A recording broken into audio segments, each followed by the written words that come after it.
बहुत ही सराहनीय है। ऐसे दो महान नेताओं के बारे में मुझे दो शब्द बोलने का अवसर मिला है, तो मैं अपने विचार व्यक्त करता हूँ। दे दी हमें आजादी बिना खड़क बिना ढाल। दे दी हमें आजादी बिना खड़क बिना ढाल। साबरमती के संत तूने कर दिया कमाल। साबरमती के संत तूने कर दिया कमाल। इस साबरमती के संत ही है जिन्हें आज भारत देश के लोग कहते हैं कि मजबूरी का नाम महात्मा गांधी। कहते हैं कि मजबूरी का नाम महात्मा गांधी। तो ये क्या मजबूरी है या फिर मजबूती है, मैं आपको बताता हूं कि इतिहास गवाह है।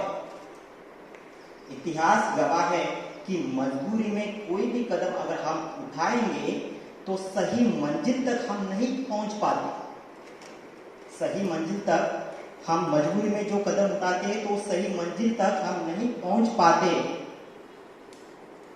तो भारत देश को आजाद कराना ये छोटी बात नहीं थी। गांधी जी से पहले भी बहुत सारे लोगों ने प्रयास किया, लेकिन वो असफल रहे।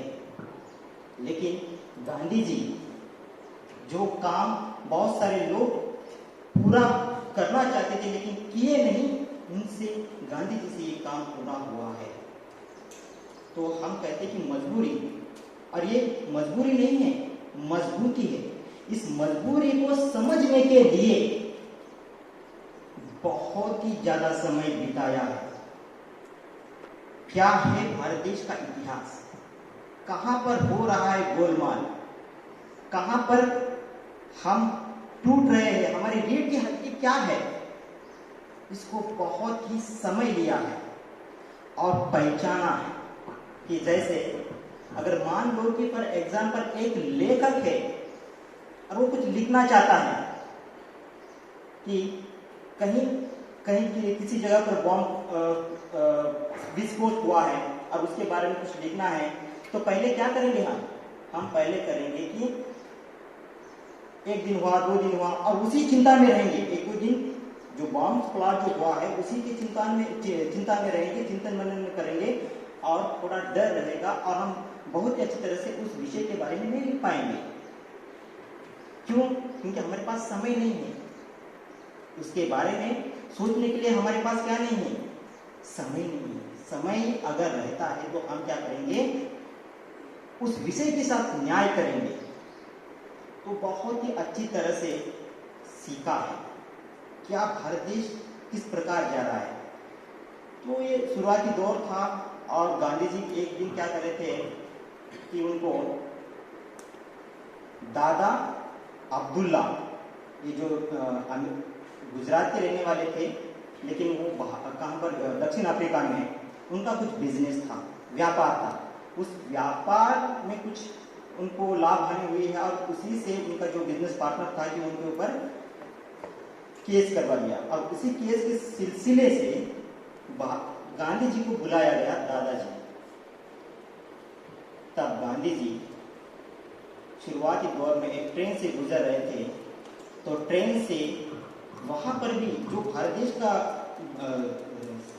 देश में जो समस्या थी वहीं पर भी दक्षिण अफ्रीका में वही समस्या थी कि क्या करना है। अंग्रेज लोग वहां पर भी उनकी हुकूमत थी, अंग्रेज लोग वहां पर भी अपनी हुकूमत चलाते थे।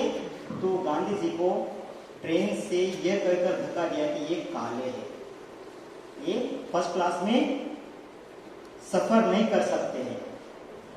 तो गांधी जी चाहे तो उस समय भी कुछ ना कुछ बोल सकते थे, बदला ले सकते, लेकिन उस समय क्या करते, समझ रहे थे क्या हो रहा है।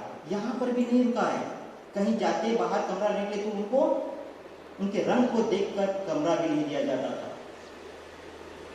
और यहां तक कि जहां पर केस वो लड़ने के लिए अदालत में चले जाते हैं तो अदालत में भी उनकी पगड़ी का मजाक बनाया जाता था कि पगड़ी उठा लो और अपना केस लड़ो।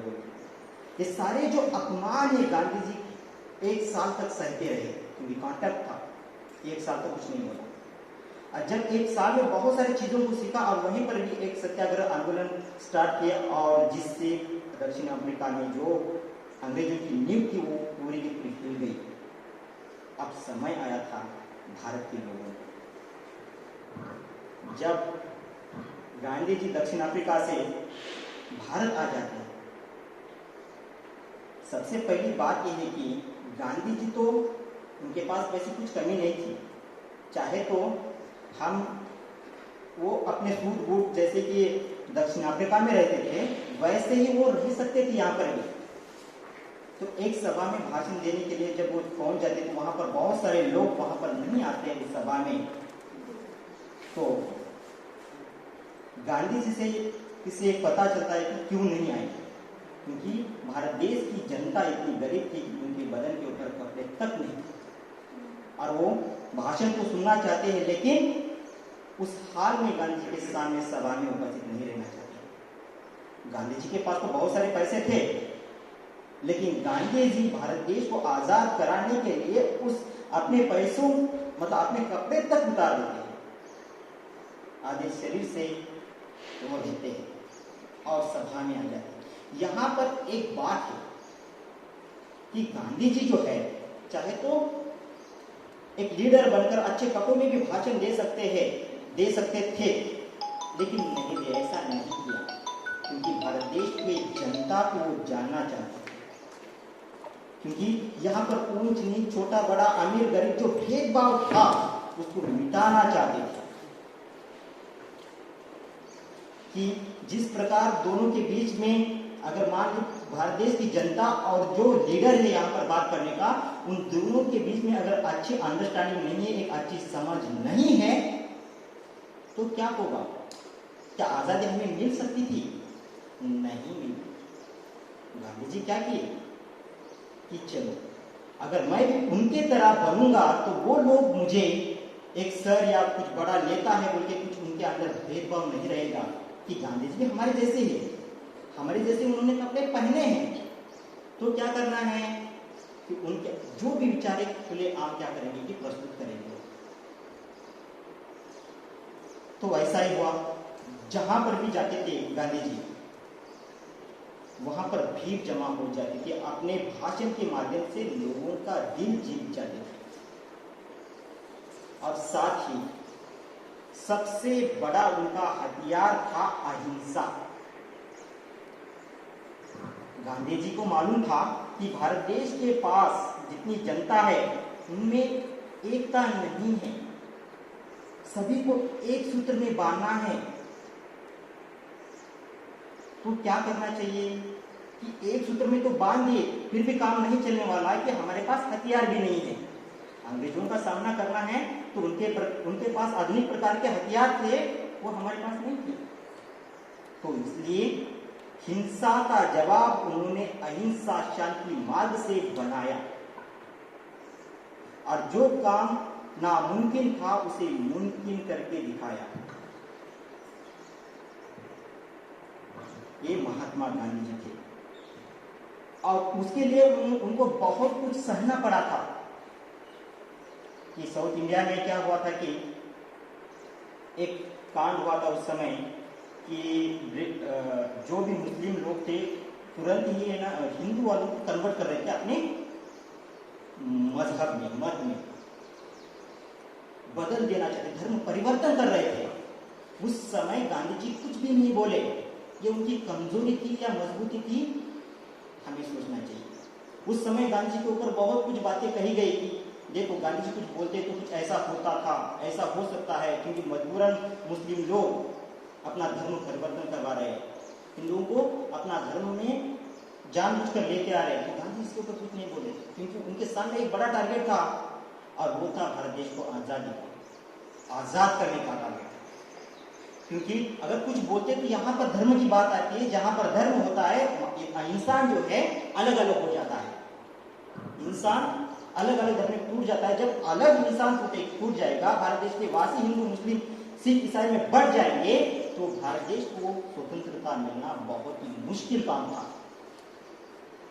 इसलिए उन्होंने कुछ नहीं बोला और आगे अपना काम चुपचाप करते रहे, अनेक सत्याग्रह करते रहे और जिनका सपोर्ट बहुत अच्छी तरह से मिला था।